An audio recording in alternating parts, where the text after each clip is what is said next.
Chapter 5 of our class will be covering the legislative branch.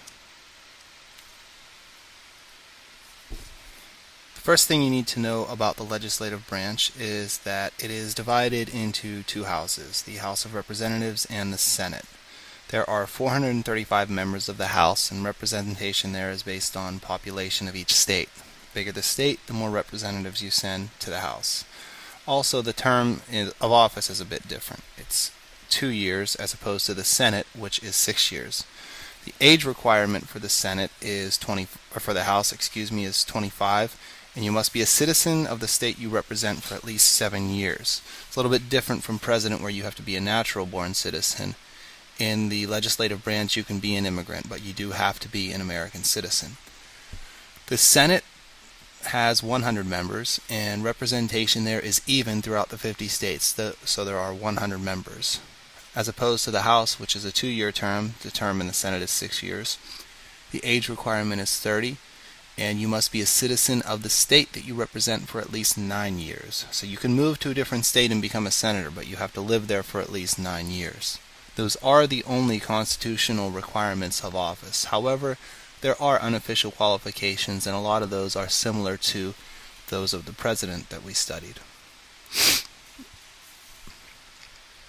Our legislative leaders in the state of Pennsylvania include our Representative Jason Altmaier, who is a Democrat, Senator Bob Casey, who is a Democrat, and Senator Pat Toomey, who is a Republican.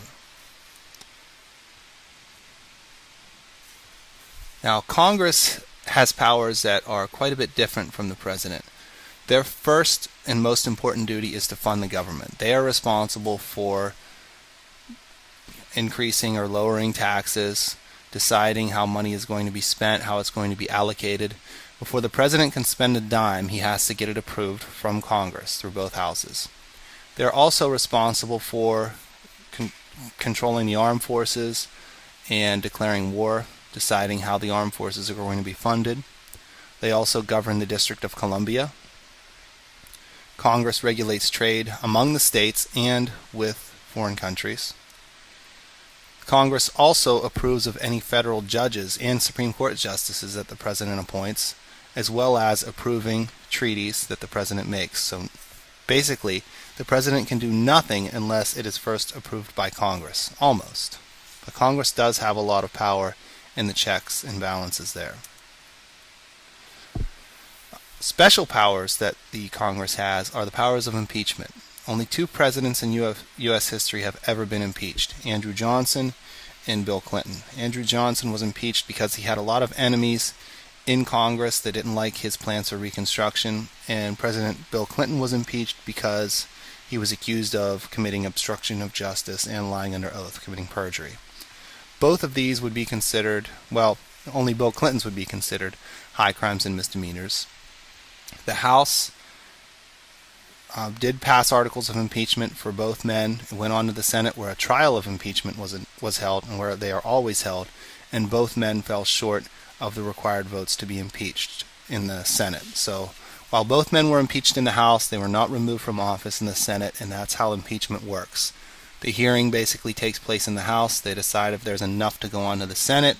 If there is, they go on to the Senate for a trial, and there the Senate votes and determines whether or not that president should be removed from office. It has never happened in U.S. history. The last slide that we'll be dealing with today is how a bill becomes a law.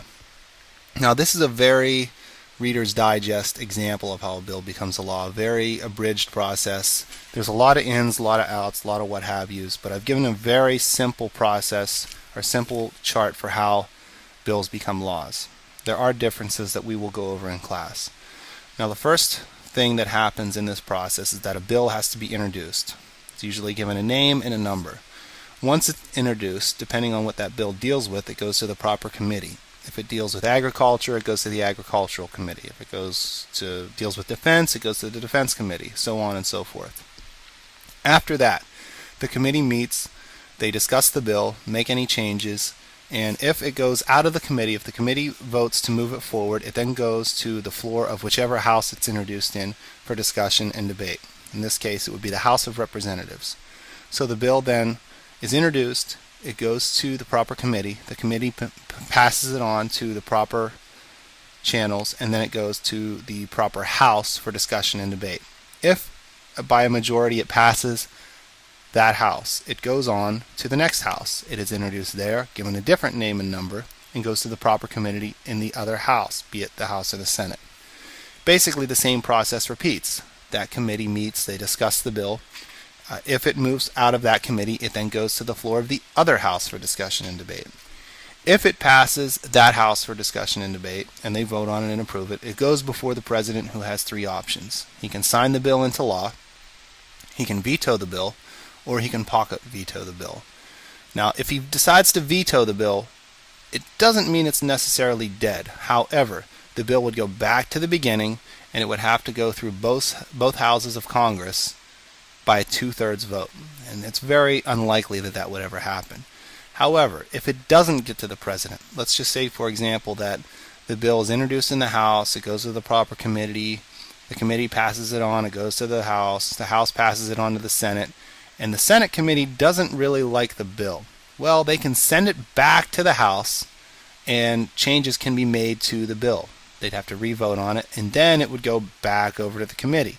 The committee could then approve it, it would go to the floor of the Senate, and the Senate could decide whether or not to move it on to the president. If they kill it, they could say, well, we like parts of this bill, but we don't like other parts of it, so we want to call a conference committee. And in that case, members from the House committee and the Senate committee would get together, meet, discuss the bill, agree to changes, and then it would be introduced or reintroduced and go through the whole process again, finally reaching the president.